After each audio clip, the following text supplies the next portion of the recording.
maju. Selamat sore Mas. Sore. Jangan maju. Oke, jangan maju. Kita siapa ya? Kenapa? Fasilitas. Iya, dengan Menteri PU tentunya kami terus selain mengikuti perkembangan situasi di lapangan, kita juga menginventarisir, mengidentifikasi berbagai kerusakan infrastruktur, termasuk gedung-gedung pemerintahan, kantor-kantor DPRD, juga fasilitas umum.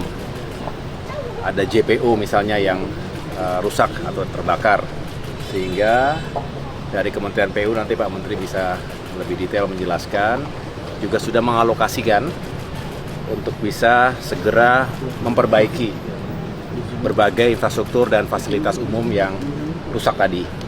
Selebihnya tentunya pemerintah daerah, termasuk misalnya Transjakarta itu sudah punya langkah-langkah yang diambil secara cepat juga agar bisa segera beroperasi seperti sedia kala.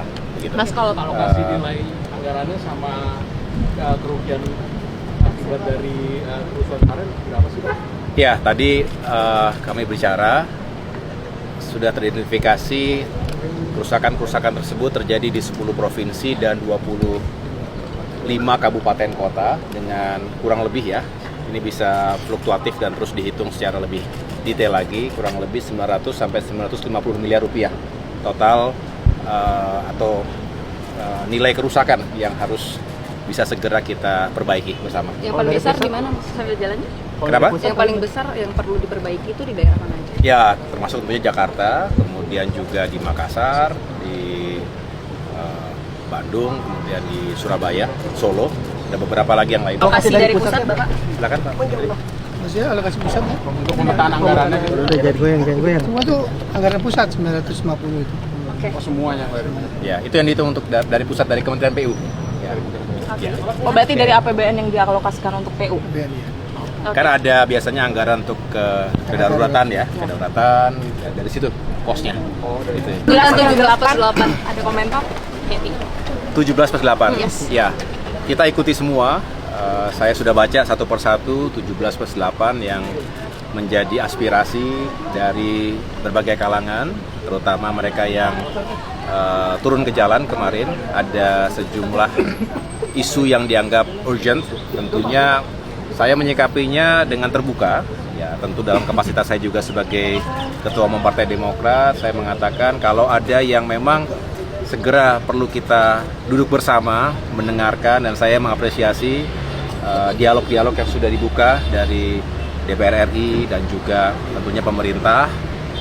Kami sendiri ingin lebih mendengar apa yang diharapkan oleh masyarakat, apakah mahasiswa, buruh, dan berbagai kalangan lainnya terhadap berbagai isu, apakah itu ekonomi, apakah itu masalah hukum, keadilan, dan lain sebagainya. Jadi artinya terlepas kapasitas saya sebagai Menko di bidang infrastruktur, tetapi sebagai salah satu pemimpin partai, saya juga menyambut baik jika dialog-dialog itu dibuka dengan baik, salurannya tidak tersumbat, sehingga kita bisa mencari solusinya bersama.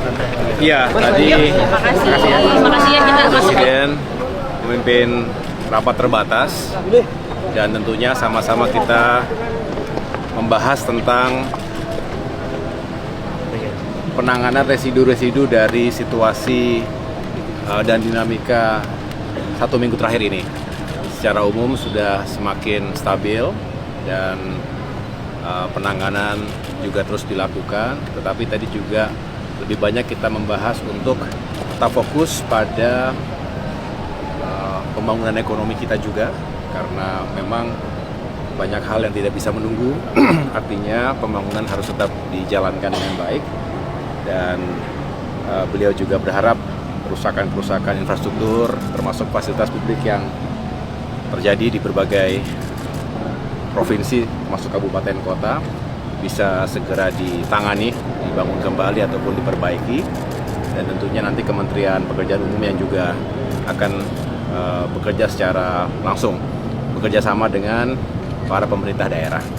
Kemudian tadi juga dibahas bahwa kunjungan beliau yang singkat ke Tiongkok juga salah satu pembahasan dengan Presiden Xi Jinping adalah bagaimana untuk kerjasama pembangunan infrastruktur ke depan, termasuk diantaranya adalah Giant Seawall dan pengembangan kereta cepat.